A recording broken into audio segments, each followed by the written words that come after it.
NFL Week 8. We are flying along through the NFL season, and after a week where there were 6 byes, we'll have a full slate of games coming up this week. Gino Bacola here, along with Erik from ETOF21 Sports, and we will talk about all of the games coming up for NFL Week 8 right now. So, Erik, one thing that was kind of crazy last week, the top 4 teams in DVOA all lost this past weekend.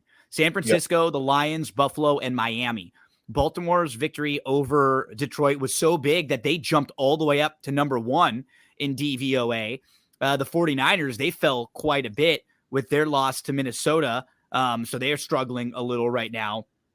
And my one thing with DVOA real quick, though, is just, excuse me, it doesn't take into account injuries. When you look at like, oh, no. And like DVOA, EPA, every metric, PFF, like every one of them has their holes. Nothing is perfect. I mean, like, when you look at like that Ravens matchup with the Lions, who are the 2 people that the Lamar throws to the most? Mark Andrews and Zay Flowers. Lions were without their covering, their linebacker that covers the tight ends, and they were down to their 3rd string slot corner. So I mean, I don't know. I kind of, when I looked at the Lions schedule, I had that as like, I use the term schedule. No, and you thought, no, exactly. And I don't take it. It's one of those things where it was, to me, I took more of it from the Ravens just looking good, because they had not, it was sort of like everything coming together for the Ravens in that game. They had a couple bad games previously. For the Lions, I'm not like taking that season wide. And the Lions didn't drop all that far either, right? Yeah. Even when they got crushed in that game,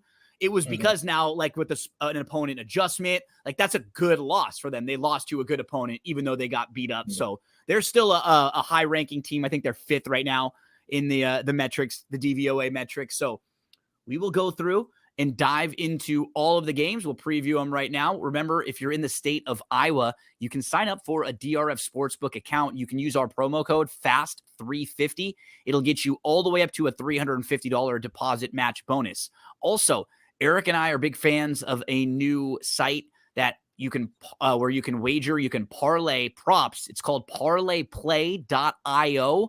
If you use the promo code NFL Betting Blitz, you'll get a bonus, and that will help us a little bit. So you'll start off right off the bat. As long as you deposit $10, you'll get what's the bonus that we get on the sign up right away, Erik? I think it's 100%. So whatever you're going to deposit right there, there's free games to play in right off the bat. I just had a bunch of my buddies sign up that play fantasy with me for years, that have been playing in the fantasy leagues with me for years, and they're all sending me their different bets every day. Oh, look, I nailed this one. I hit this one. And so everyone is rooting together. Everyone's having a good time. Parlayplay.io. Use that promo code, though. Make sure NFL Betting Blitz. Erik has it a lot of times in the direct link to some of the videos and stuff that we do. So when you check those out on Erik's social medias, a lot of time, and on the YouTube descriptions. Yep. Erik, let's talk Thursday night football. Ever since the Bills crushed the Dolphins in week 4, they've, 1, gotten really banged up. 2, they've had a lot to deal with, traveled to London, back and forth, and now their offense is starting to struggle a little bit. They've been outscored in each of the past 3 first halves to the Jaguars, Giants, and Patriots by a combined 30-10 in those games. And we're not even talking about like a murderer's row of opponents, right? Jags, Giants, Patriots. Giants, Patriots had 2 of the more dismal offenses in the entire league. And the Giants actually should have been up even more in that game, if we remember what happened at the end of the first half, where they kind of called an audible and they didn't end up getting any points there. And the Giants should have won that game also. So, I mean, I'm looking at this game. Giants were down, or the Bills were down 13-3 in that game. And now they're going to be over a touchdown favorite again. This is going to be the 3rd consecutive week, or this could be the 4th week in a row where they're favored and don't cover because of after that Miami game. Erik, this team is really banged up. They're going to need to make a few moves, and maybe at the trade deadline, or like maybe acquire a couple pieces, because their defense is missing some of their really, really key players. And it's starting to kind of impact their offense now. We're getting back to Allen feeling like, I think he needs to do too much. He's kind of forcing things because he doesn't have as solid of a defense now. And overall, I just don't want to be on a Bills side with margin, especially on a short week like this coming back. So I definitely would not be laying this number with the Bills. Yeah, I want nothing to do with this game. I mean, like maybe I can talk myself into Tampa Bay, but I don't know. Like Bills are missing 3 big time players ever since Milano went down. You're able to run the ball on them. PFF grades the Bucks O line as the best pass coverage blocking grade. No, sorry, the Bills against the Bucks. So that's something interesting. And then you just kind of look at the trends. Allen, home favorite, 60% when he's laying 7 points or more. Home favorites, 7 points or more on Thursday Night Football. They're 65% against the number. Home favorites in general on Thursday, 54%. Favorites in general, 56. Historically speaking, favorites tend to cover the spot, but you kind of hit the nail on the head. How can you possibly trust this Bills team laying that much with margin right now? Yeah, we've seen it 3 weeks in a row where they've done the same exact thing. And we've noticed it because of their injuries. Like, it's not a shock. They're just a depleted team. They're not the same team that beat up on Miami a month ago. Yeah, they're struggling. Like, Milano's such a key. They're down 2 guys in the DBs. DBs were always a big area of concern, and they can be passed on. You have Evans, you have Godwin, you have the whole 9 yards. Look, at the end of the day, there's so many games. No one has a bye. I just want nothing to do with this game. I'm definitely not on the Buffalo side, and this wouldn't be a game if you haven't played the Bills in like Survivor. I wouldn't want to play this one with the way they've been playing recently. But in my like picks pool, I talk about how I have. I'm still in circa mine. Like, I have all these rules. One of the rules is never do a Thursday night game. Yeah, that's just a great rule to start with, honestly. I'm not laying it with Buffalo in my picks pool. Like I mentioned, I have a couple pools where I have to pick every game every week based on the spread. I'm playing Tampa there. I don't know if this would be one of the games I'm lining up to bet this week, because I do have kind of 4 or 5 other spots I like more, but would not be wanting to be on the Bills side here with what we've seen from them recently. Let's continue along. Falcons at the Titans. Whatever the hell was going on last week with Bijan Robinson was bizarre. And then today, excuse me, he was sick. Go ahead. So this is my thing. Now, the NFL has decided to get in bed with these gambling companies. So basically now that type of information is quote has unquote to be insider information. I know. The It NFL has to be available. legitimately has a real problem here. Now, I texted 2 guys I know. They work for the Falcons. They literally had no clue about Bijan Robinson. That one girl that's a bettor was like talking to him on the field. And during that interaction, he seemed fine with me. And you're also telling me that he has a headache and he can't play, but yet the most critical part of the game, you give him a handoff late in the game. This is there's nothing. There has to be way more to the story. And then Arthur Smith got pit. I don't know. Did you see the questions today? So today he was asked about it, and he was giving asked by the media, and he was like, "You guys have no idea what's going on and this or that." And then you could tell he was like hiding something and uncomfortable, because he said, "We could just make up anything and talk about that. You want to talk about world politics? Let's talk about climate change." It was like when someone's super uncomfortable and they're just trying to deflect stuff. So that was bizarre. Yeah, that was bizarre. However, they fumble the ball 3 times in the red zone, the Falcons, and still won a game. I had them first half in game. You want to talk about a freaking betting experience? Like, that is betting this Falcons team. They are. Because they could, I don't think they would have beat the Lions, but their other couple losses, they absolutely could have beaten the Commanders. They probably could have beaten the Jags with just a little bit better effort in London. And man, on the third one, Ritter's scrambling to the left, and he looks like he's just going to walk into the end zone, and he gets the ball punched out of his hand, which was a fumble, then a touchback. I mean, they should have won the game easy by 7 to 10 points, but because of those 3 turnovers, they end up, up against it over and over and over and over again. Now, on the flip side, you've got the Titans. You've got a team that's coming here off a bye. Do we know the quarterback situation quite yet with Tannehill? Because he was hurt last we saw him. He had that right ankle sprain. I'm hearing either Levis or Willis. Or Willis. The thing we need to remember is freaking Vrabel walked into a Sunday night at Kansas City with rookie Malik Willis, who couldn't throw the ball and only looks at one side of the field, and put the Titans in a position to win the game. And that was when Kansas City was like offensively dominant, right? And really strong. For me, look, let's just kind of look at it. The Titans are very good against the run. This Falcons offense, no matter who the running back is, it's centralized to the running back. That means Ritter's going to have to make some throws. I haven't seen anything from Ritter that gives me confidence he's going to be able to take advantage of the issues that the Titans secondary has in the back four. You mentioned we don't know what's going on with Bijan Robinson. We got our boy Vrabel, 60.5% ATS as a dog, 61.1% ATS as a home dog. And look, I don't care if I'm getting Tannehill, Willis, or Levis. I'm going to be on the Titans here just because I think their defensive line is going to limit what Patterson, Algier, and Robinson are going to try to do in the run game. And I don't trust Ritter to step up and make the passes. And the Falcons can be run on. And I think they have Henry, and Spears is playing so well, they're looking to trade Henry. So I like this Titans team a lot. I'd wait though, because I think we can get a 3.5. I think as soon as it's announced whoever's starting, it's going to go up. This is sort of like a safe, this is kind of like an in-between number, right? Yeah. Because it probably goes, honestly, it may go down a little bit if it's Tannehill.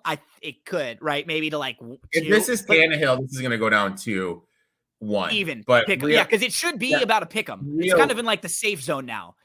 Realistically, Willis or Levis, maybe 5. Right? Like it might go up. And that's too much. 3.5 at least. For Willis, I think for Willis, maybe a 3.5. 3.5. Levis might be 4 because they haven't seen him out there. Yeah. Because nobody's seen him yet. It's just sort of that unknown factor. But yeah, that wouldn't be 5 would be too much. That's too high. But yeah, this just feels like this should be about a pick'em game.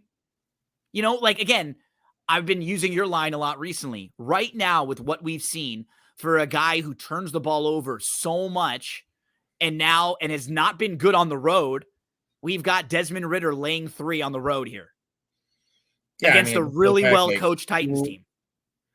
Who is he to be laying this many points? That's the thing. Like, you say it better than me. I don't say it quite as well as you do. You know what I mean? Like that's one of your catch. Like, if you were a wrestler, that would be one of your catchphrases where you would come out, right? That would be one of your. That's the way to think about it. Do you trust this quarterback? Not at all. No way. And it's a simple way of saying it in a lot of spots where when you just say it like that. Many of the times it's like, yeah, that can't be the only thing too. Like you start pointing out how good Vrabel is as a dog and these guys at home and why Atlanta, again, as a team that overall with more than Ritter with margin, they haven't been a team that blows anyone out. Arthur Smith's doing some funky stuff. Bijan's got some stuff. Just feels like a nice spot for the Titans here coming off their bye. At anything at 3 or over right here is super solid. And the Titans trying to get back into it after a rough last week, the last time we saw them prior to the bye. Speaking of bye, we have 2 teams that both come off of a recent bye, the Texans and the Panthers. Texans are a 3-point favorite on the road in this game. Carolina is a 3-point dog at home, over under 43.5. Last we saw the Texans, Stroud threw his first interception of the year. It wasn't his best week, but he created and he found a way to win a game when they got outgained on paper and probably shouldn't have won the box score. That's sort of the mark of a team kind of improving, Erik. I think you've seen that with your Lions this year in a few spots where there were games where it felt like, that might have been a game we lost last year. For the Texans, that was probably a game they would have lost last year. but their defense played better. They had 3 different players generate 7 pressures, and as a team, they had 26, which was tied for the 3rd most by any team in a game this year at that point of the season last week. And the defense only allowed 89 rushing yards on 25 carries for just 3.6 yards per carry. They put pressure on Carr on 48% of dropbacks. They were 10th in points allowed per game after finishing 12th or after finishing 27th last year. Look at that turnaround. Incredible. They rank 2nd in pressure rate, tied for 12th in the red zone defense. They were 17th in red zone defense. Last year, they allowed the 6th most rushing yards in NFL history. Man, they've made some massive improvements in just a short period of time here. Schultz, kind of sneaky. He's had a touchdown in 3 straight games and at least 42 yards receiving in each of those games. Maybe the bye can help the Panthers a little bit here. They had a fantastic start to the game last week against the Dolphins. They had drives of 7 plays and 10 plays. 7 plays, 64 yards, touchdown. 10 plays, 74 yards, touchdown. They're up 14, but they just couldn't keep up with the Dolphins. Their next 8 possessions, 3 punts, 4 turnovers on downs, and a missed field goal.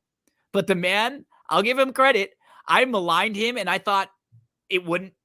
Let's say this. It hasn't been a great football move on field because this team has not been successful, but he has done better than I thought. I didn't think Thielen had much left, and he's been awesome this year. He had 115 yards. He was, at the time of this, so last week before the game started, he was 9th in the league in receiving yards. He's had 3 games this year with 10 receptions and 100 yards and a touchdown. That's more than any other player in Panthers history in a single season. That's nuts. And real quick, I forgot to mention this Vrabel stat, which is insane. Please go ahead. Yeah. No, go ahead. Vrabel on when he has 10 days or rest or more, this is just insane. 10 times in his career coaching, 9-1 ATS. So even give this guy time is just even better. Texans, Panthers, do you have any thoughts on this game? Any strong opinion? It's not really a strong opinion. It's more of just a principle play. This is the spot of the lifetime for Carolina, right? If you get the 3.5, you have to take Carolina. Look, same thing we're saying. Stroud and the Texans, as much as we like them, should they be favored by a field goal or more than a field goal on the road right now against anybody? No. Teams who are 0-6 ATS in their 7th game of the season are 57% ATS. So long term, that's a positive thing. Teams on a 6-game losing streak in game 7 are 58% ATS. Panthers offense needs to get better. The big news, everyone talks about who's going to be traded, who's going to be moved. Terrence Marshall was given permission to seek a trade partner. If he gets with a competent OC that knows how to use him, this guy's going to take off. In terms of Adam Thielen, it's more of how remedial Bryce Young is as a quarterback, that he's targeting him. Miles Sanders is going to come back. That's going to give them another weapon. Hopefully Burns and the rest of their guys in their defense and offensive line can get healthy. But, another thing, Stroud is still a rookie. Now we have the Texans kind of being in the limelight. I know the Carolina Panthers struggle against the run, but if this just gets to 3.5, if you want to be a successful bettor, it's crazy that sounds, you have 2 options. You don't bet the game or you bet the Panthers. 100%. There's only one side you could play in this game. It's either the Panthers you don't play it or you play the Panthers. Or you play the Panthers. Yeah. That's it. Yep. You got to be disciplined as a bettor. You just don't lay the 3.5 right here. Everyone will say, oh, the Panthers are so bad. They've struggled. We saw this. In the last few weeks, again, we've seen it. First, we talked, it's funny, it's right when we started talking about it with San Francisco, it's happened back-to-back weeks now, right? It just, things even out in gambling. I know for them it's a little different, but they had looked unbeatable. And everybody was penciling them in to never lose. And then injuries happen. I have some good notes on them we'll get to later. And more than anything, it's just if you're a gambler and you look, teams don't go 100% against the spread. It just doesn't happen. It doesn't happen that way. So Eric, let's go next to the Jags and the Steelers. We've got Jacksonville at Pittsburgh. Here's another one where you have Jacksonville, who's coming off of a bluff. tight, Let's call it. It's lucky victory on Thursday. So they get a few extra days, right? Go ahead, talk to us. You got some thoughts on Jacksonville. So here's my thing with Jacksonville. They had 29 yards in the second half before that play that Kirk broke for the TD. And on that play, it was a false start. That's number one. Number two, here's a trivia question for you. Who's tied with CMC for touches in the NFL? Etienne. Correct. And we saw it. That's sustainable. We saw it last year. He started to get beat up and tired the more he touched the ball when the season went on, just because of his build. Are they going to be able to do that? Because right now, I'll be honest, like, as much as everyone wants to complain about how bad Calvin Ridley is, well, if Lawrence was as good as he should be, he'd be fine, if that makes sense. Lawrence is the one right now that's underperforming. Etienne's kind of the one that's carrying the offense. So I really don't know if he's going to be able to sustain that. And we saw he looked bad in the second half against the Saints, and they struggled. They had one fluke play that was basically all their yards. Now, on top of that, Cam Hayward trending in the right direction. When Hayward is out there, they are one of the best defenses in the NFL against the run. Right now, their metrics on DVOA are insanely skewed because of no Cam Hayward. You're going to see Hayward come back. That run defense is going to go up. Now, in terms of the pass defense, they are 7th DVOA. They took Cooper Kupp completely out of that game and forced the Rams to use Puka. They're like, you know what? You can throw the ball, but you're not going to beat us with Kupp. And I think that's what they're going to do here. They're going to step up. They're going to force Lawrence to make some plays. Lawrence is only 37.4% ATS as a favorite. Doug Peterson is 46.4% ATS as a fave. As a road fave, it goes down to 45. And then we got Tomlin, 66% ATS as a dog. As a home dog, that goes up to 77. And also, Deontay Johnson is back. Why is that important? The Jags run a pass funnel system. So they kind of funnel everything to the middle. And George Pickens only does deep fly routes to the outside. That's the only thing you see Pickens run. Now you get Johnson to work the underneath, and he's so key because Allen Robinson is old and Freiermuth is out. I think the Steelers are going to be able to move the ball. I think they're going to take advantage of the issues the Jags have in the back. And I don't think the Jags are going to be on them move the ball. I got this one at 3 for the Steelers.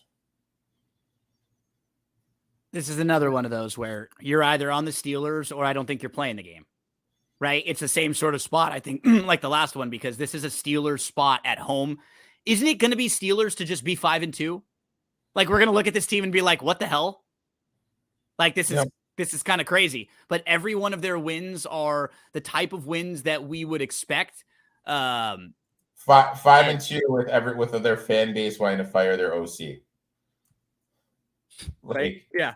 That's just it's just insane what Tomlin does. I mean, there's just certain coaches, and it's just insane. And then you kind of like, don't get me wrong, I like Antonio Brown, from his days at CMU, but you kind of see what he was able to do with him, keeping him in check for so long. And then he goes to Belichick, and Belichick can't even keep him in check. I mean, you got to give Tomlin due, man. I mean, he knows how to get through to guys. He knows how to motivate. He knows the buttons to press. And even he takes these guys that just aren't that good, and he gets them in a position. I don't think Kenny Pickens is good. I don't think Kenny Pickens should be a starting quarterback in the NFL. But he's got him at 4-2, and I think they're going to go 5-2 after this weekend and could be leading the North. I know. That just feels like it's going to happen. It does. Feels like it's inevitable right now. Eric, let's keep rolling along. Where do we head next? Rams at the Cowboys. So the Rams kicker last week misses 2 field goals and an extra point. It's a tough loss for them when a couple of their mistakes directly lead to Pittsburgh points. On the first play of the second half, Stafford throws an interception. Pittsburgh only has to go 7 yards to score a touchdown.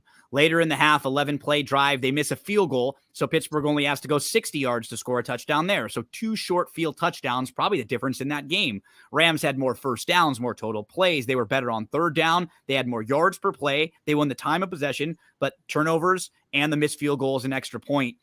And they played kind of well with the group of running backs that were playing all kind of for the first time for the Rams. I think McVay, look, McVay, when he's focused, is locked in.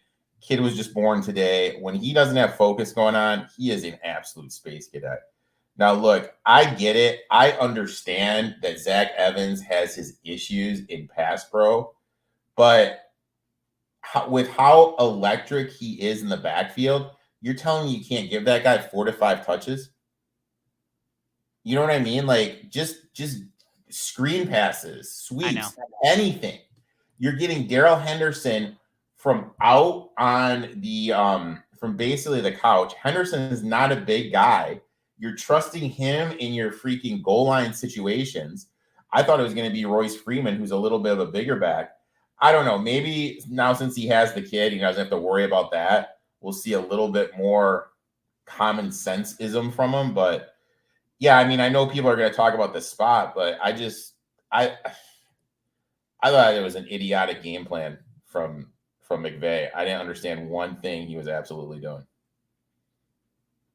Now let's talk about it from a specific standpoint. Is there anything like the Cowboys? They're coming off of a bye. They played same types of issues for them last we saw. 2 of 4 in the red zone, 11 penalties, 85 yards, 4 of them in automatic first downs for the Chargers. They watch a punt return, give the Chargers a gift of a game-tying touchdown. So any thoughts on how to play this game? I mean, obviously it's a dead number right now at 6.5. This gets up to 7. You got to really think about the 49ers. But, it just comes down to Dak hasn't been right. The defense isn't as good without Diggs. And the Rams look their best when they run the ball, but is McVay going to commit to run the ball against this Cowboys team, which can be run on? A lot of questions here. I'll be honest, even if this does get to 7, chances of me playing are pretty slim to none. I'll probably sit this one out.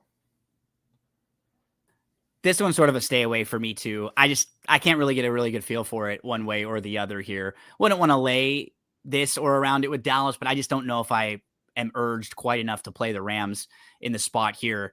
We've got the Vikings at the Packers, and it's funny for the Vikings. You have a year where everything kind of went right for them, and then things started wrong. And now all of a sudden, they're actually kind of playing a little bit better. Their defense is average, and it was probably projected to be horrible. But because at least with Flores, he does some stuff. He's going to come at you. He's going to try to create some things. They just don't have the guys, right? We've talked about that at the beginning of the year. They don't have a lot of the personnel to kind of fit his style, but while they haven't been as successful winning and losing, they're actually a better team overall than they were last year by a lot of the metrics. This one now they're favored or slightly, I guess it's like a pick 'em. It's kind of gone back and forth now, and they're on the road playing Green Bay. And a lot of people just saw them. So they go from that Monday night game where they beat San Francisco, and now they got to go to Green Bay. And in weeks 1 and 2, Jordan Love had 6 touchdowns and no interceptions. In weeks 3 through 7, Jordan Love has 4 touchdowns and 7 interceptions. What's crazy is that the Packers come off of a game where they were playing the Broncos, who had allowed the most points and most yards per game, and the Packers were shut out in the first half. They had 10 different players catch a pass, but nobody had more than 34 receiving yards there. And Love was blitzed on 47% of his dropbacks. It was the 3rd highest rate he has faced in his career. You got a feel for this game? Yeah, I mean, obviously I want to take the Packers, but I know. I just don't like the number. I mean, right now, the best number you can get is 1. Teams in a 3-game losing streak, 54% ATS. When those teams are home dogs, that number jumps up to 63%. ATS. Vikings are going to be a little bit overvalued after beating the 49ers. Aaron Jones, I don't understand what the hell is going on with Aaron Jones. Where is Aaron Jones? Why isn't Aaron Jones getting touches? You kind of look how the way LaFleur does stuff. That game against the Broncos, I can look back and you have a huge advantage with Aaron Jones in the running game. You have a huge advantage with Musgrave against those linebackers in coverage, and you have an insane advantage with Romeo Doubs against Mathis. And you're not taking advantage of any one of those matchups. And Jones only had 8 carries. He had 11 touches. So obviously there's something going on with him. They did target Musgrave and Dobbs 5 times, but you got to take advantage when a team is has that bad covering that. You really need to pepper them and force them to stop it. Jordan Love just doesn't look it. Packers may have to do a hard reset, but situation says to bet the Packers. If I can get the Packers, I don't know. If I can get a 2, I guess 2 would be my buy-in. It's so funny when I can hear it in your voice and your tone, sort of the same with me, where it's I want to play the Packers. But it's there's been a couple games like that too, where it's you feel like this is the spot you want to, but man, those first couple games, it's not like they were fantastic or anything, but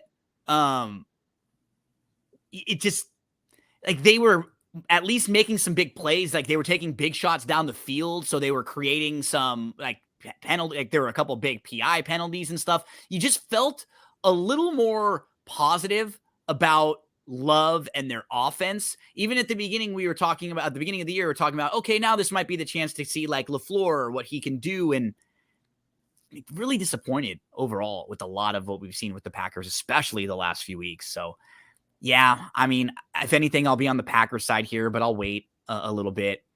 We move to Pats Dolphins, and you have the Dolphins as a 9-point favorite in this game, coming off of that loss to Philly. At the end of the first half, they had -7 yards rushing. And then because they were behind and able to run the ball, they had to throw it on 32 of their 48 plays. So it let the good Eagles team kind of sit back and tee off on them. They had a season low 244 yards and a season low 17 points.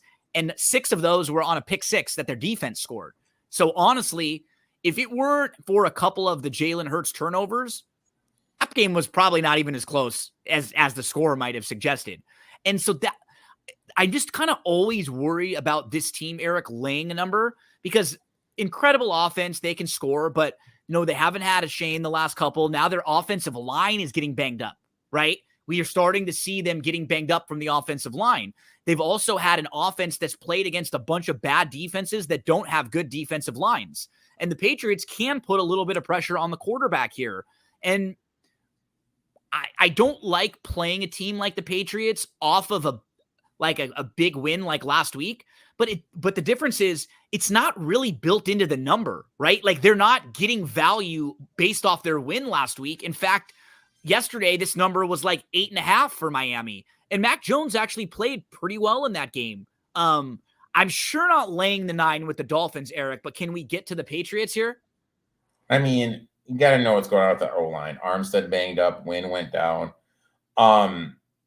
Hill missed practice today. The thing that McDaniel has done that I don't really think enough people are talking about is they're running the ball more. Their rush attempts are up 4.5 times per game. Now, I know people are going to be like, that's not that much, but that takes less pressure off Tua. That leans on the defense a little bit more because it is such a fast, explosive offense with Waddle and Hill and everything. So you can let your defense rest a little bit more. But if their offensive line is banged up, how are they going to be able to do that? Flip side, that rookie Gonzalez, he legitimately shut down Tyreek Hill. If Tyreek Hill is healthy and can play, J.C. Jackson can't do that. Who on that Patriots defense is going to be able to just physically, from a speed standpoint, going to be able to keep up with Tyreek Hill? So that's another thing. Miami is 25 DVOA defending the run, but I'm not going to lie. I don't know how you feel, but I feel every time I watch a Patriots game, it's always Zeke Elliott getting the ball. Where is Stevenson? Why isn't Stevenson getting touches? Finns are really bad defending the tight end. Hunter Henry had a big game last time. Maybe we could see Gesicki and Henry get some run. But at the end of the day, I don't want to do anything because I don't trust Mac Jones. I don't. No, I mean that was you in what's it's. I know what you mean. Like you feel like you're playing them off of like their best game so far, and like could things go better than that? If they were getting 3 and they were at the Jets, I'd bet the Jets here. Yeah, and to me, it's just I don't know if I can count on that performance again. But my counter would be they didn't get steam off of that win, and I still don't trust the Dolphins. But when I'm going back and forth like that, you know what I do? I just don't play because you don't have to ever force yourself into something unless you have a strong opinion when there's so many opportunities week in, week out. How about this stat that I saw on NFL.com? The first quarter touchdown run from the Patriots last week, that was their first score off a turnover this year. They were the only team in the NFL that had no points off of turnovers in week 1 through 6. That's pretty crazy. Yeah. So we get to the Saints at the Colts here. Saints come off of that Thursday night loss where they should have won. They just can't seem to connect overall. They'll move the ball and they can't get score in the red zone. Offensively, I've been super disappointed with them the last few years in their lack of creativity. Carrs looks like a little frustrated and he's not playing all that well. And then on the flip side, man, I'm going to give it up to the Colts. We keep talking about Steichen. He had a fantastic game plan last week and was reading into some of the things that he really did. He focused on Cleveland's, this was a quote from, I think this was NFL.com also. He focused on Cleveland's defensive tendencies, weaknesses, running a ton of traffic through the Browns' vaunted man coverage, and reaping the benefits. He kept Cleveland on its heels with the rushing attack, dialing up direct snaps to running backs, leaning on read options in scoring situations. Minshew was one of the highest graded runners this week of any running back or quarterback. He didn't throw the ball quite as well, but you know what? He was like kind of confident and running the ball and picking up first downs, and he still had 300 yards passing too. So the week after he was really, really bad, he definitely bounced back. He covered if you were someone who played them in that Browns game. And I'm not exactly sure what to do in this one, Eric. I think Saints can't figure their offense out, right? And you feel like that was for the Colts to fade the Browns. Look, yeah. Dude, I'm looking at it. Minshew versus the Saints defense. That's enough for me. Saints 7th DVOA. Overall, 8th against the pass, 13th against the run. Saints limited the Jags to only 29 yards in the second half before that Christian Kirk touchdown. When there was a false start and the play never should have happened. I think the Colts are really going to struggle here moving the ball. Also, the Saints, look, Foster Monroe, Jesus Christ. Battles cancer to come back on there wide open and drops a TD. You know what I mean? Like you gotta feel for that guy. I know. And to hear the stuff that he had to do to get back and he just owned up to it at the end too, right? He was so upset with himself. I mean, he's crying on the sideline. Juwan Johnson's there, like I know. Like doing everything. Also, like, why is no one talking about Chris Olave getting pulled over? Chris Olave, I know that was pulled over. Like, yeah, that seems to be like slipping through the news cracks everywhere. Was it under the influence or domestic or like reckless drive? Something, right? Like I was speeding. Just speeding. Okay. And then Carr can't throw the ball down the field. He's got a shoulder injury, so obviously, a lot more checkdowns. Colts do struggle defending the running back in passing situations. Obviously, no Glover Stewart, which is going to open stuff up for Kamara in the run game. Maybe look to play some Kamara props. But look, at this plus half, I mean, if you're going to bet it on DRF, you're better off just taking the 109. But I'm going to want a little more value. If I can get the Saints, if this steams up to 2 somehow, I'll be on the Saints. But at this current number, there's no point for me. So I'm just a weird one for me too. This one's kind of a stay away, but did want to give him some credit because a couple weeks ago he was awful. We ripped him, and last week against a very good defense in a spot, right? It was a fantastic spot to play against the Browns, whomever they were playing, but they still have been a very good defense against every other team they've played this year. And the combination of Minshew and Steichen found ways to keep moving the ball, pick up a ton of yards, and score a ton of points in that game. So you know what? Credit to them. The thing with Steichen, everyone needs to remember, is Herbert's big leap happened when what? Steichen was a quarterback's coach. Yeah. Hurts' big leap happened when what? When Steichen was there. So I mean, like, I think I could be there, and like, and that's what he puts guys in a position to succeed. Yeah. That's a great. It's a very good coach, and I give him the credit. And then also you give a little to the guys who do it, but it's a lot of what you see with like Purdy. You know what I mean? I think it's a lot of like system putting guys in position to succeed. Shout out to him. They did a nice job, but both Erik and I staying away from this one. Jets at the Giants here, Erik. So the Jets are a 3-point favorite in this one. They were coming off a bye now. They were playing without their top 4 corners last. We saw them beat the Eagles, but they played well in that game. They held the Eagles running backs to 2.3 yards per carry. Now, remember, the Eagles turned the ball over 4 times in that game, so they were the beneficiary. And they sat guys in that game too. I mean, that was just, they treated that game like they're Alabama playing Western. They did. And you know, the Jets have been like, I'll give them some credit. They've had some nice wins against the Bills and the Eagles. They played Allen, Prescott, Mahomes, Hurts. When they lost to the Patriots in week 3, it sort of looked like their season was done. And then they've won 2 of the last 3 games and could have beat Kansas City. And Wilson wasn't incredible, but he had no turnovers in the game. That's really all they ask of him in games. You know what I mean? Just don't be the reason why we lose. They've trailed at halftime in all 6 games. And they've won 3 of them, but that's one of those things that's you're not going to be able to win a lot of games when you're trailing at halftime. They and last year's Colts are the only team in NFL history to be 500 or better after trailing at halftime in each of their first 6 games. Dude, I've been impressed with the Giants the last couple weeks. Their defense has been much improved. That effort in Buffalo, where they should have beat Buffalo, and then on Sunday, they sacked Sam Howell 6 times. He had 20 incomplete passes, including a couple within the 10-yard line on the final possession. And there was the 4th game this year where the Giants have allowed fewer than 300 yards to the offense they played. They've played really hard all year. That's the kind of thing that you see from like coaching, because this team has been in a bad spot a lot of the year, but their defense, even when they're getting beat up and their offense has nothing, they're still going out there and they're trying. And a couple things I really like to see from them. Taylor, he got a lot of their weapons involved more than Daniel Jones did. Like, he looked better with Waller. Waller caught 7 passes on 8 targets for 98 yards in his first touchdown.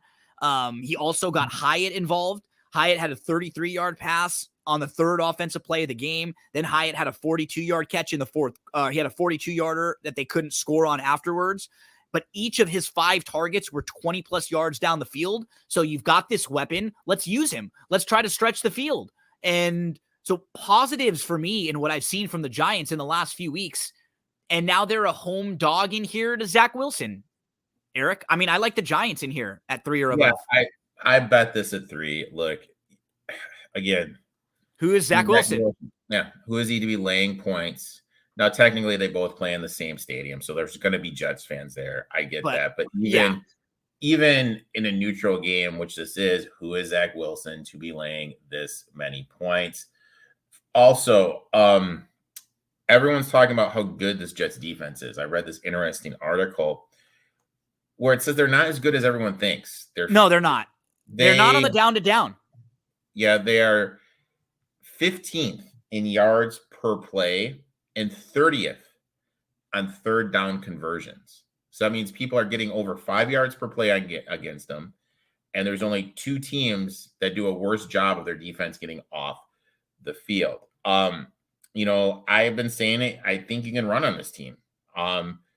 You know, they are a little bit low per DVOA in terms of running. Taylor, it looks like Taylor is going to be starting. And you like mentioned EPA, for example, EPA per play, like you're talking about right now, they're 16th, right? They're not fantastic in success rate. They're They're even worse. The success rate, they're they're lower. They're even low. Like they're 12th in. Let's do rushing success rate because you're talking about how they are against the run. Yeah, I mean, they're not dominant in anything. They're like 8th. And people talk about this defense like it's the best defense in the league. And it's played well, right? It's played well, but it's not like a top tier defense. No, it's not. Look, and you mentioned Waller. People need to remember that Bellinger is back. They were using Waller as a blocking tight end. Now with him back, he is running more routes. So that does open stuff up. Taylor's just an experienced guy that's going to put him in a position to win. I like the Giants here plus the 3. I locked it in at plus 3. Looking at the number, looks like it could move a little bit. So if you are using DRF, I'd lock it in sooner rather than later. Okay, where do we head next, Eric? Eagles at the Commanders. Eagles are a 6.5-point favorite in this one, over under 43.5. Eagles come off a big win where they dominate the box score. They had 26 first downs. The Dolphins had 12. They had 355 total yards. Dolphins had just 244. They ran 20 more total plays. They had more passing, double the rushing. They had 0 penalties in the game, and they held the ball for 13 and a half minutes more than the Dolphins in a game that wasn't even as close as the score. But now you got Hurts a little bit banged up. There was a brace on his left leg. The rumors at the end after the game that he was a little hurt. He did make some big plays, but he still wasn't sharp. Like in a few spots, he had that pick 6, but he was able to bounce back and go on an 8-play, 75-yard game-winning drive. Another monster game from Brown. Just got to give him all the credit in the world. It was his 5th straight game of 125-plus receiving yards, tying 2 others for the longest streak in NFL history. He confronted Jalen Hurts on the sideline in week 2. And since then, here's the target shares. DeAndre Swift, 13.6%. Dallas Goedert, 18.6%. Devontae Smith, 19.4%. A.J. Brown, 34.5% target share. More than 1/3 of the targets are going to A.J. Brown. And you know what? Squeaky wheel gets the grease. And he's like a guy that on the 3rd down and 5, he will run through guys, right? If it's one-on-one, like he's going to break the tackle. So he's just been super impressive. And but Smith, he's not 100%. I mean, my left calf weighs more than Devontae Smith does. He's a small guy, and it's going to be hard for him to withstand. You look at A.J. Brown. A.J. Brown is a built dude. He's going to be out there unless he physically can't. But when we look at this game, I mean, this is just you play the spot, you play the number, you play the situation. Eagles are coming off a primetime win over the Dolphins. And who do they have on deck? They have the Dallas Cowboys. I've talked about it before. There's just certain times there's scheduled losses, and I really feel this could be a scheduled loss. You're playing a divisional team for the second time around. Hurts is 55% against the number as a favorite, which is great. If you just bet him as a favorite, you're making money. But when he plays against the Commanders as the favorite, that dips down to 40%. So he's not covering against the Commanders. Ron Rivera as a dog off a loss is 61%. So I'm expecting a little bit of a bounce back here as history has shown us. You mentioned Hurts, his knee, he's a little banged up, wearing a knee brace, but also he's really struggled against this Jack Del Rio defense. He has a lower completion percentage compared to the rest of the league. And his rest of the league, TD to INT ratio, which I really feel is like a good stat to kind of look at, 2.7 to 1. It almost drops down. It drops down 1.9 to 1 against, 2.7 drops down. Bottom line, he has more interceptions as Commanders. I totally botched that. Also, does anyone notice how Hurts is leading the league in INTs? He just hasn't looked good in the pocket. Footwork looks a little bit off. Commanders have had success in this spot. I think the Commanders are going to get Chris Rodriguez going. I think they're going to get Hall going. I think they're going to get Samuel going. I think they're going to get Logan Thomas going. This is just the spot of spots I'm going to take here. I'm going to take a divisional dog getting 7. Come on. Yep. This is what I live for. Completely agree. This is a great spot there. I think the Eagles win this game in like a field goal game late. It could Their last game went to OT. So And this is like when you look at, I know this is the divisional game and stuff, but the Eagles' schedule all around this game was brutal, right? These big games to get up for, like really high profile games. And this one is, it's hard not to look at this opponent and not get as up for them as some of the others. Something that's made it abundantly clear to me with this Eagles team is they give two shits about the regular season. Excuse my language. No, they do. Yeah, they do. Just want everyone to be healthy for the playoffs. That is completely, you know what I mean? They're just, so even if they get up by like a 4 or a 3, we don't need to worry about them doing like some stupid shit. They're just going to sit on the ball and run it. At one point this year, I want to see, because they're getting so confident with that push. I mean, I got to say, like, for a nerd like me who loves to watch film, and you do too, and we rewatch these things, and I'm horse racing, everything for me, I'm a big film guy. I love it because it just, I'll see things other people don't see. Sometimes that's good, sometimes that's bad, but like your eyes look at different things.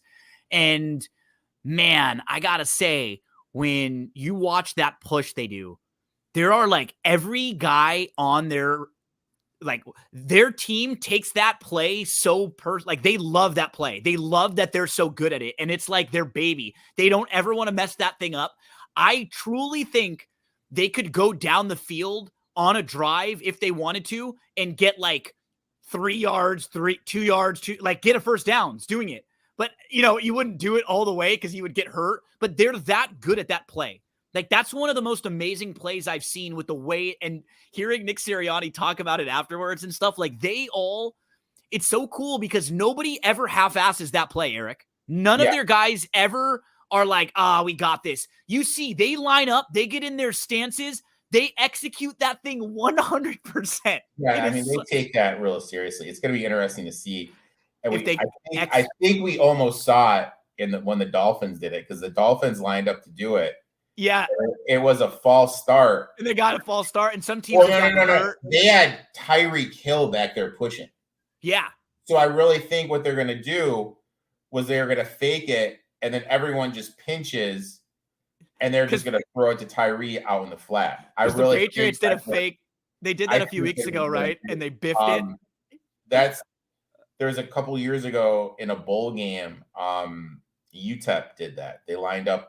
It was like 4th and inches. They lined up like they were going to do a quarterback sneak, and their tight end at the end of the line just kept running, and it was a wide open touchdown. So that's going to be the next evolution of this play, getting a little like pass, a little bit of a flare out from the back. Yeah, I love it. There's going to be little wrinkles on it now each game, each week, each year. Let's get to our next one, Eric. The Browns at the Seahawks in this game.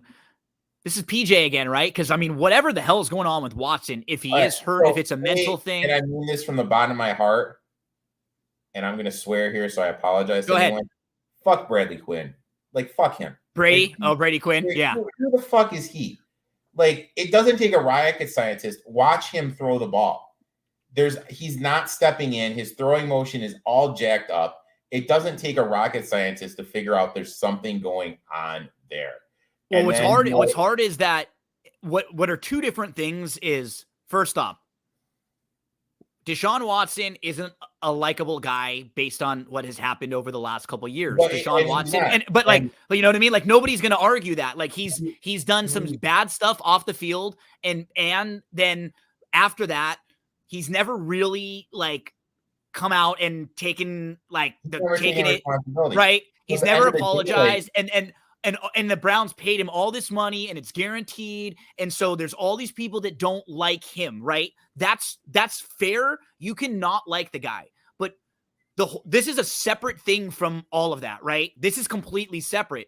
He's not healthy, and it's not like that. I don't think you can use the things he's not done as a guy off the field and say, he quit on this team, or he doesn't care, or any of that. Like, I don't know if that's true. All I do know is what you said. Watching the guy physically, he doesn't seem right. Now, I will make a little, like, Brady. The thing I will say with Brady, what he said, I agree. I don't ever like to talk about injuries with guys because I never know. just like what you're going on. Like, you never know what a guy or a player or anyone is injured. When Deshaun Watson's trainer or quarterback coach or something responded and told Brady to shut up, this and that. The only thing I appreciated was that Brady's response was something along the lines of like, hey, can we do a little one-on-one? I think we can massage this together. Like, he made a massage joke reference, which was pretty, I thought that was funny, but I don't ever like talking about injuries with guys because it's just not cool. Like, it's just, you don't know what's going on.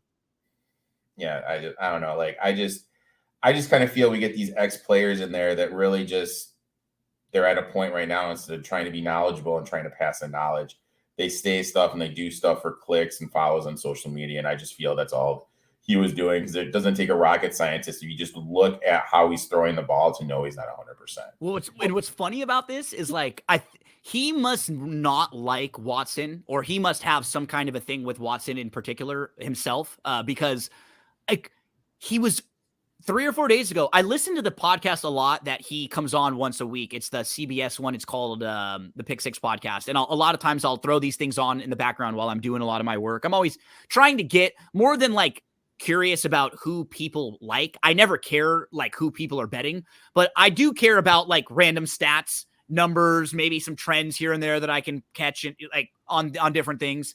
And he was actually sort of defending the kind of overall like, hey, look, I've been cleared by the doctors before and I wasn't ready to play. Like, being cleared by the doctors doesn't mean you're ready to play. So it's so funny that within a few days, he like completely went 180. There's got to be something more between those two guys. Because a few days ago, Brady Quinn was almost getting mad at the other people for getting mad at Watson. He was almost defending Watson, saying like, yeah, I've been cleared. I've had guys that have been cleared by the doctor, but that doesn't mean you're in shape, or that doesn't mean you're ready to go take a hit, or that doesn't mean you haven't, like, you're not rusty, or you don't need a few weeks of practice. And then he kind of turned 180. So he must, they must not really like each other all that much.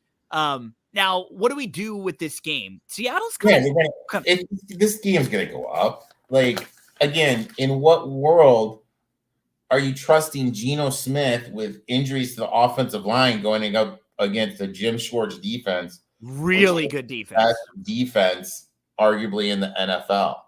You feel like they're gonna probably have taken it a little personally that they got like kind of run up and down on for a lot of that game last week. But Garrett, man, the first player since 2000 with multiple sacks, multiple forced fumbles, and a blocked field goal in one game. They only had an 11% post-game win expectancy in that game. So, that's a game. Your quarterback comes in, plays a few plays, and then he's out. The Colts are doing everything right. It's a great spot for them. You're coming off of this big win. They had every reason to lose that game, and they won. They still found a way to win. That says a lot about Stefanski. It does. I also think the big thing is, and I know a defensive player has not won it since 1986 with LT, but if you don't throw $25 on Garrett at 200 to 1 to win MVP, that's criminal. You should throw it on there just on value alone.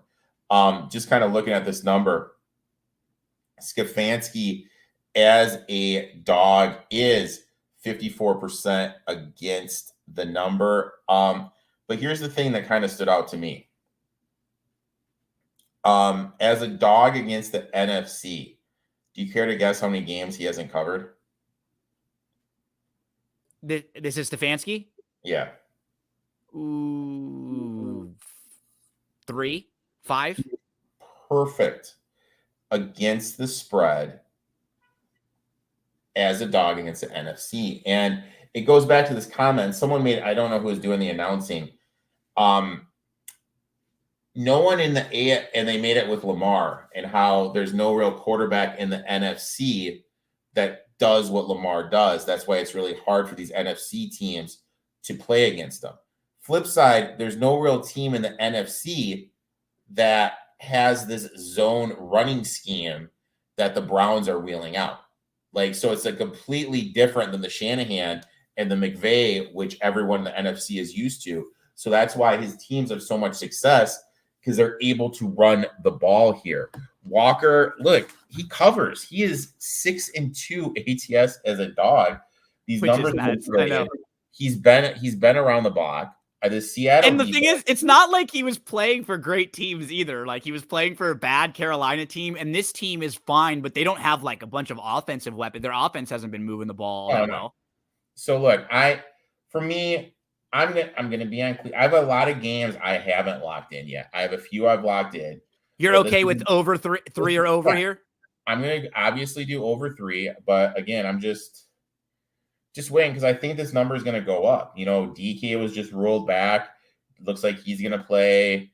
I just think in the trenches, Cleveland just has way too big of an advantage. And if you watch that Seahawks game, Seahawks did everything in their power to literally give that game away. So it was the first time they've won a game with a turnover margin of -3 or worse since week 9 of 2013. A decade, 10 years since they've won a game where they had -3 turnovers. They had a red zone interception. They had a fumbled snap. And they were the only reason they won that game because their 3 turnovers, the Cardinals only scored 3 points off of them. And so they, you know, it's funny, like they haven't looked good. They're kind of quietly, though, again, winning games, sort of like what Cleveland did last week. So for both of these teams, they come in here in a pretty good spot because they're number 9 overall in DVOA metrics. And they sort of like they grade out better in some of the metrics than the eye tests when you watch them. So I don't know if that'll even out as the year goes on and they'll lose some games, but it's not as if they're winning games and they're grading poorly in a lot of this stuff. So I wouldn't want to lay this here. This one to me is Browns or stay away. I'm definitely not on the Seattle side. This next game for me, Eric, is a total principle type play. We saw the Ravens just beat the crap out of the Dolphins or the Lions last week. In that game, they had the best single game DVOA. So just the best like single game efficiency. It was the biggest beatdown of any team this year. And it was top 15 of the last 35 years. That was one of the biggest, like, everything goes right for one team, everything goes wrong for the other team. They had 17 first downs on 37 plays in the first half. That was Lamar's best game ever in EPA per dropback in a game where he had 30 dropbacks. In the first half alone, they had 9 plays of 20-plus yards, including 7 Lamar completions. Then the first play of the third quarter, they had an 80-yard catch and run from Gus Edwards. And Jackson was not sacked. He was pressured on only 9 of 31 dropbacks. On defense, the Ravens were awesome. They clogged lanes. They made life difficult on Goff. Erik pointed out some of the injuries. That, to me, was like a perfect storm game for a team. It reminds me of what happened for Miami a few weeks ago when they scored 70. It reminds me of what happened the week after when Buffalo beat them.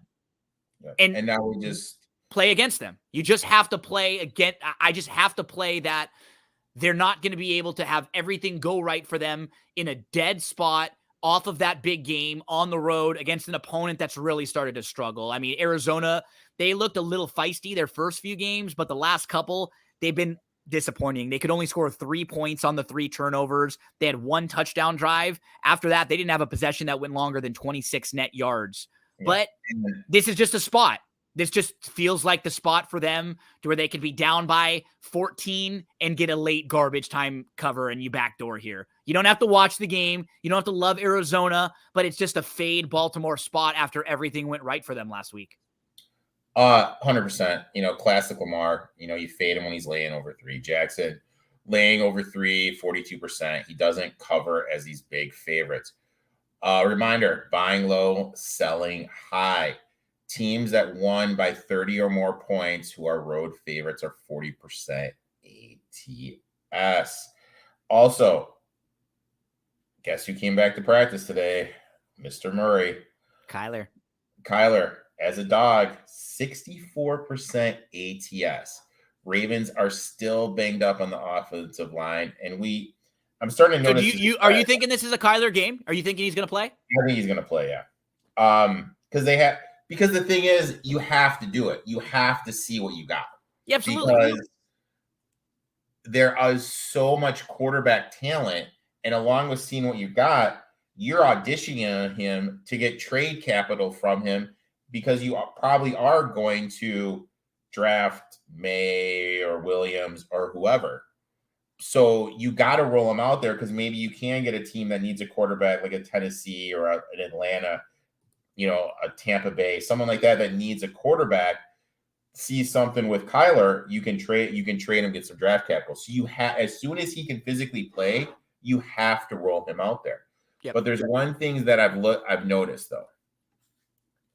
These teams, after they are the talk of the league, just getting stumped. All the buzz. I know this is you, and you pointed out with the Lions last week. You thought that was going to happen to your Lions last week, and it did. It's every, you know what? And I'll give him credit too, because he pointed this out. I listened today. He says some goofy stuff, and he a few years ago, I loved a lot of his basketball stuff, Bill Simmons, but he was pointing out that every week, whoever has the big awesome week win, the next week they've gotten their doors blown off. So Bill Simmons is listening to you and stealing your stuff.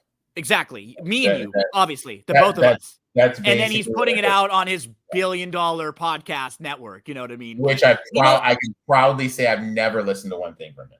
Yeah, I like because for probably 20 years, the one that they've done a really good job with is they do the Guess the Lines on Sunday night. That was like, he was one of the first places that him and his buddy were doing it. And so me and my friend, like my old roommate, we used to do it the same thing. We would do the Guess the Lines on Sunday night before the next week. And so I always enjoy hearing him and the guy, like they'll do like a week recap, and it's not necessarily like in depth and a bunch of like analytics type stuff. It's just more like overall recap, but it's just mainly like gamblers that are not sharp gamblers. It's kind of funny to hear when the things that we always talk about, they're like, oh man, this team looks so good. There's no way they're going to lose this game. Right.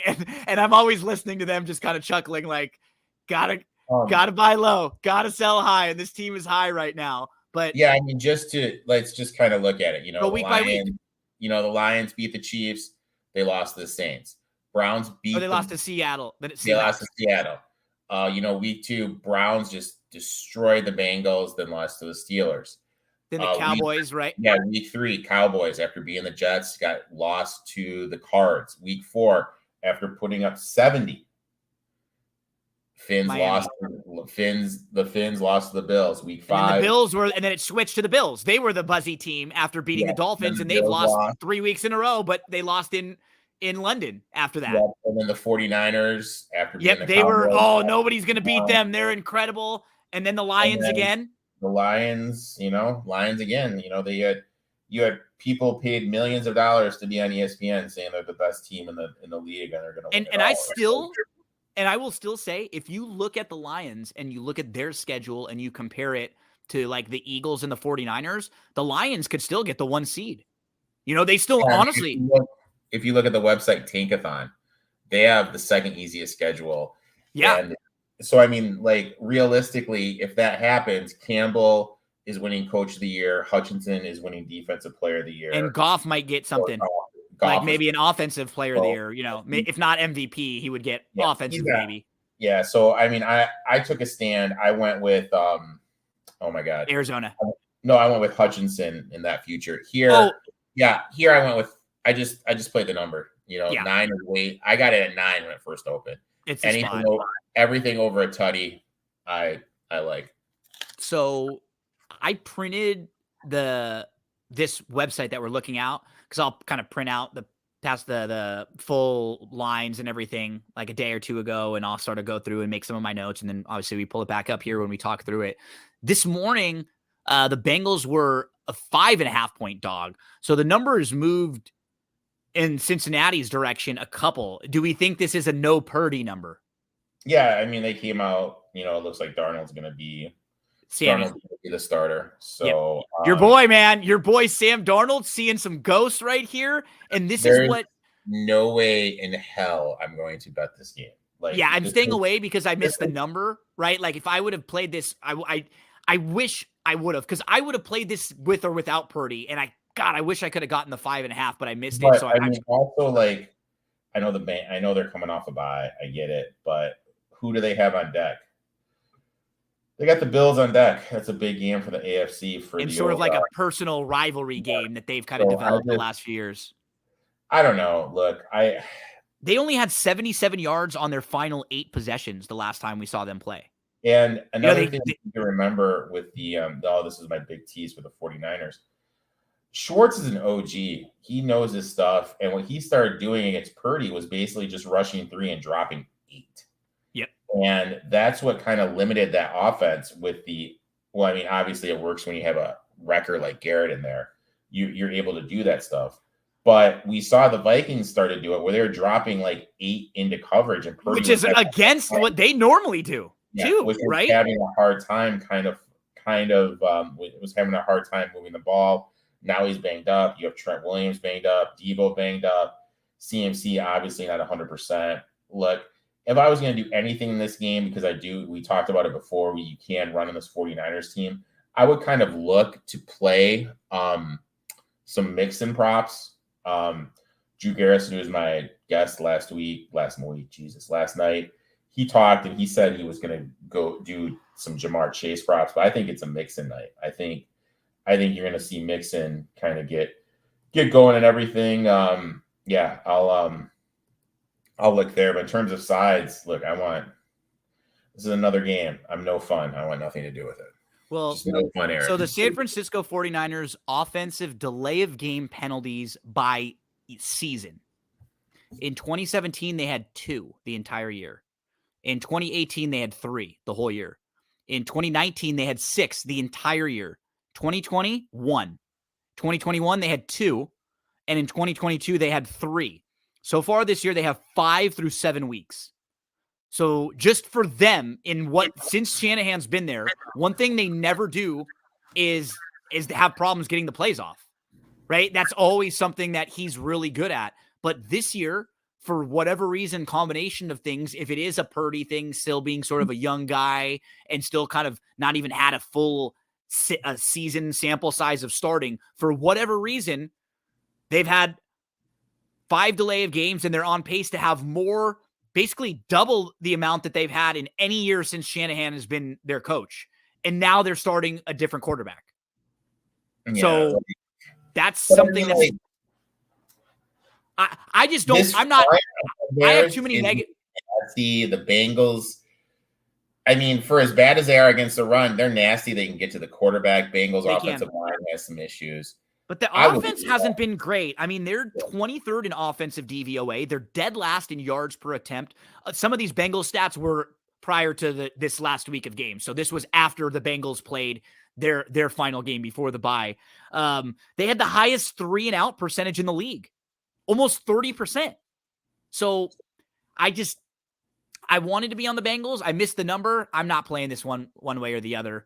But maybe we'll look for some props like Erik with Mixon. The 49ers, I know you and I look to fade them just because the number is always a little inflated, but maybe we can get a little bit of value on them if they go on a little losing streak. You know what I mean? Like a future. Yeah. One more loss right here. Like if they lose here, Purdy's out for a game, CMC's out for a game. Then you can bet them. You can get a little bit of value betting them. Because I mean, look, if they're healthy, when they're healthy, their roster is fantastic. But I think what we were seeing is like the regression to the mean because things were going so perfect for them in every way. Those first 5 weeks, they were healthy. They had a good schedule. They were kind of catching opponents at the right times. They were playing very, very well. They're a good team, but it was like a good team where everything was kind of falling their way too. So they were looking a little bit more like better than they were. And now it's kind of going the opposite. Like, it usually doesn't happen like this where things go all great and then all poorly. And it was like 5 weeks. It was been awesome. And then that game, it was like they're playing the Browns. CMC gets hurt. Williams gets hurt. Tebow gets hurt all in a row. And then Purdy was bad. And like all of these things happened right at the same time. And then it kind of happened again last week too. So it'll start to even out. Like it'll go back and forth. This may not be the week though. It might be next week or in a few weeks. But I mean, definitely like I have a list of teams I'm looking at to get invested in. 49ers on that list. I mean, if you can find the right value, right? It's just about where can we find the value that makes sense for us to get involved there. Let's go to Chiefs Broncos divisional game. These two teams played just a few weeks ago on Thursday Night Football. And the Broncos now, for as much crap as we gave this team when they gave up 70 points, they've had back-to-back games where they've held opponents to 20 points. They ran the ball well, 145 yards on 25 carries for 5.8 yards per carry. Williams had 15 for 82 yards. McLaughlin had 5 for 45 yards. Wilson even had a 20-yard run. They led the Sutton led the Broncos with 6 catches, 76 yards. He has 5 touchdown grabs this year. He only had 4 in 37 games prior to last year. So he's been really good efficiency, and Wilson's been finding him. Denver ended its 10-game losing streak when leading at halftime. They had led at halftime in 10 straight games that they ended up losing. How about Mahomes? He was on pace to break the all-time passing yards record. He had 321 passing yards at halftime. Kelsey had 9 catches for 143 yards and a touchdown in the first half. And later in the game, Mahomes picked up some big first downs, 3rd and 7 run, 3rd and 16 run. He got the first on both of them. And I worry about a number like this on the road because we keep saying it this year. This is a good Chiefs team. They're very good. They're top 5 in all 3 phases of the game. That kind of puts them in rare company. But their defense is what they've been leaning on. And they're coming off a week where, they had 300 plus yards passing and Kelsey had 140 in the first half. So I'm kind of figuring this week, it's not going to be quite as an efficient week for them early. This Denver Broncos defense is playing a little bit better. This is not an easy place to go play. And I think the template for Denver last week, right? They beat a Packers team that's not been very good, but the way they won that game, Erik, makes sense to me. That's something what they want to try to do. Keep opponents to, a lower total, not try to get in these crazy shootouts with teams that they were getting into earlier in the year, run the ball. You now have a couple decent running options, and then you don't have to put as much pressure on Russell Wilson. He can still make some throws here and there, but he can't lead you and carry you like he could carry a team maybe 5-6 years ago and some of his peak years. If anything, I'm on the Broncos here. I'm not laying it with the 7, but I haven't locked it in yet. How about you? Oh, God, I locked it in. I'm locked and I'm loaded. I actually got this at 8. Nice. And I'm fine at 7 or over. Yep. Home divisional dogs getting more than 7 are 56% ATS. Mahomes laying 3 or more points. That's only 46%. Mahomes laying 7.5 or more, 42%, but 0.9. But this is the run that really laid out. Mahomes on the road. Now, granted, it's dipped down to 7. By the time I wrote this, it was 8. Mahomes on the road laying 7.5 points or more. 18.2% against the number. Plus, I've said it numerous times. This Chiefs offense is missing the enemy. There have only been 2 games this year where they have scored over 24 points. Let that sit in. Last year, every game but 2 at this junction, they'd scored over 24 points. So the offense isn't clicking. Red zone, this year, 13 for 25. Last year, 19 for 26. So they're not as efficient in the red zone. Mahomes, TD to INT ratio. Okay. This year, he's throwing 1.65 TDs to every 1 interception. Last year, 4.25 TDs to every 1 INT. So he's turning the ball over more. They're just effing around and playing with their food way too much.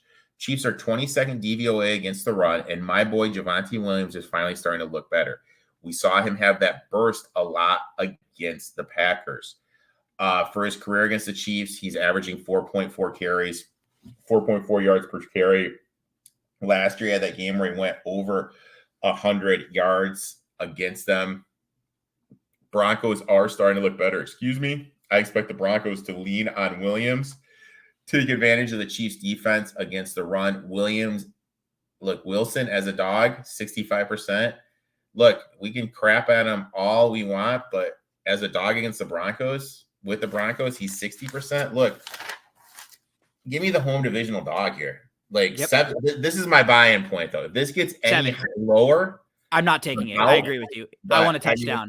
I'm sitting at an 8, and I'm fine with that. And so I think we have our 5, Eric. Titans plus the 3, Steelers plus the 3. We have Giants plus the 3. We have Cardinals plus the 8.5, and we have Broncos plus the 7. I think those are our 5 for this week. It seems like you and I are both in on those games. 2 more to quickly get through, Eric. Bears at the Chargers. Sunday, second half, man, they struggled. It was just like against the Cowboys. Turned the ball over on the opening drive of the third quarter. Long, kind of droughts between, scores. Herbert had a tip pass interception inside the 10-yard line, and then 3 straight 3-and-outs. And all of a sudden it's 31-17. They've had 10 points combined in their past 3 second halves. And I get a little love to Secret Bajan Man. Everyone's been going with that one for Tyson Bajan, who led the Bears and the backup quarterback bowl. It was him versus Hoyer. He looked pretty solid. He was from Division II Shepherd University, and he wasn't asked to do anything, right? It was all quick throws and screens, but he was 21 of 29, 162 yards, and they ran the ball for 173 yards on 38 rushing attempts.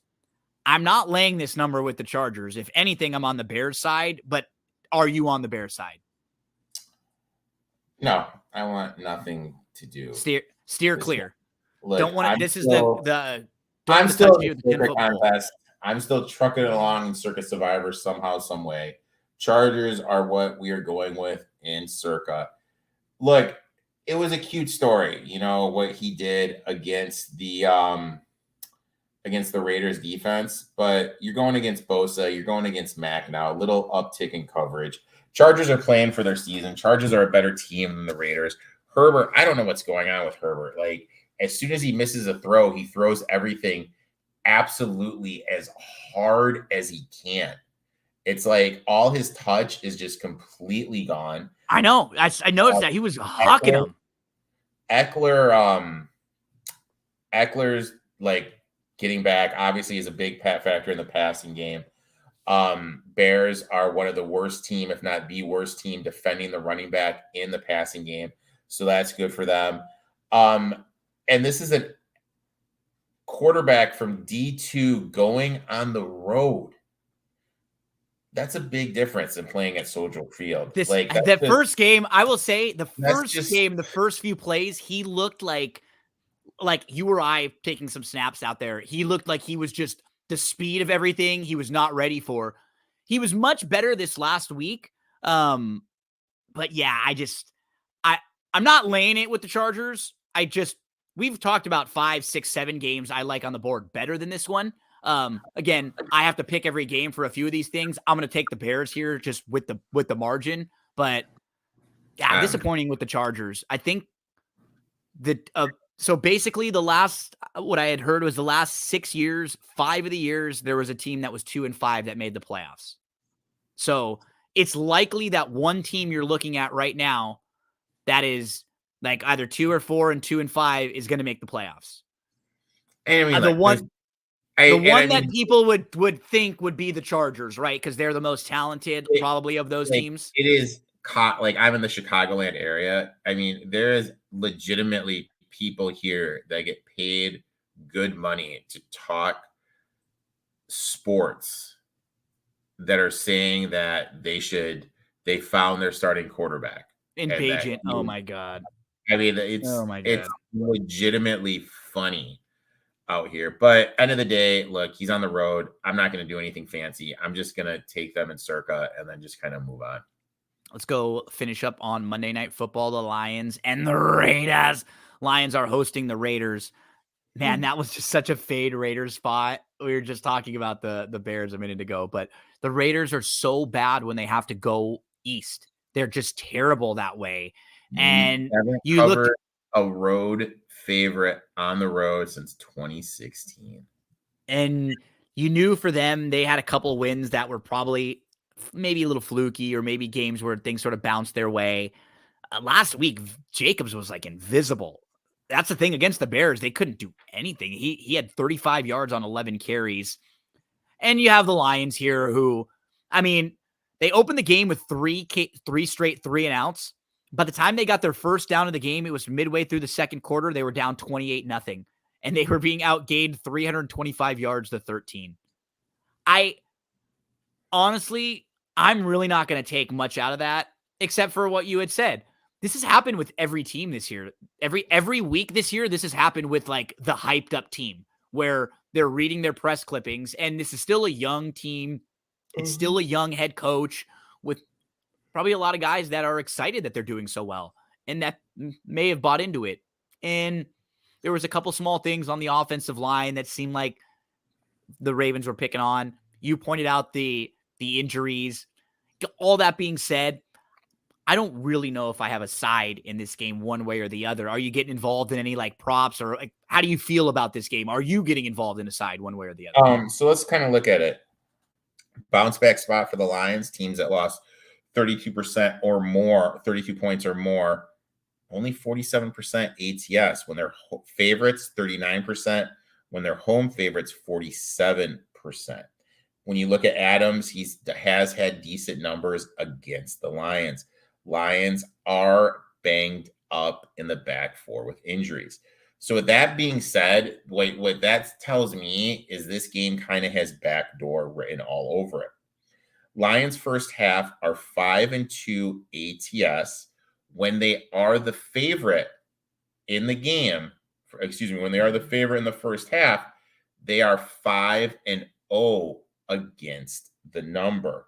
You look at Dan Campbell, his teams, his 10-year there in Detroit, historically are off to good starts. They're 62% ATS first half, 8-2 as a favorite. That's 80%. You look at Joshy Boy, Josh, 45% ATS in the first half in his coaching career. As a road dog, that drops all the way down to 35. Look, numbers are telling me to take the Lions here first half. I'm just going to kind of wait, see if I can get a better number, and I'll take that. But if I can get a 3.5, 4, I'll take the Lions first half. But right now, there's no need to force it. No. This one was a kind of a stay away to me at the number 2. I think Detroit will play better when this game bounced back. But again, could Detroit be up by 15 points or in this game, or 14, and then we get a backdoor cover late? Sure, right? And that's the they could be up.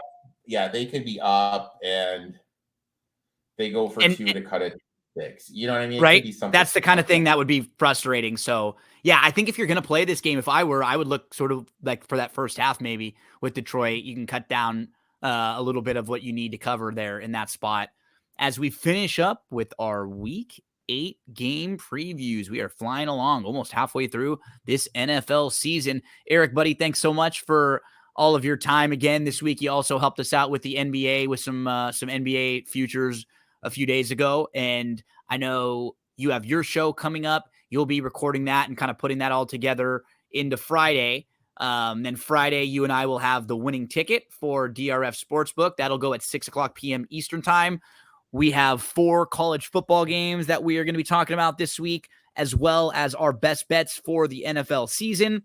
I know on Saturday, you do a lot of the tailgates with Jim and Chase sometimes too, where you go over a lot of college football stuff, sometimes live watch-alongs. Then on Sunday, we have NFL Betting Blitz, 11:00 a.m. Eastern time. And for all of that stuff, they can follow you, right? Probably on Twitter, probably the best way to do so, right? Yeah, Twitter is 100% the best place to follow me. You can get all of the information for that great content there. Thanks so much, buddy. You have a good few days, and I will talk to you on Friday for the winning ticket. Sounds good. We'll talk soon, my friend. Thanks so much for hanging out with us, folks. If you're listening on the podcast, we still have a lot more coming. If you're watching on social media, lots of segments like this on That's What G Said podcast. So anywhere you get your podcast, go download right now and subscribe, and you will get football segments just like this every week, horse racing segments. We cover Star Wars, Marvel, anything going on with those. We just put together a couple of recaps of Loki, and we did a huge NBA season preview where we went about 4 hours. Erik was on for about 20 minutes giving best bets, and then we had Dave Handelin, who's the radio statistician from the T-Wolves, join us to go team by team all the way through. So lots of content out there for you all. I hope you have a great couple days coming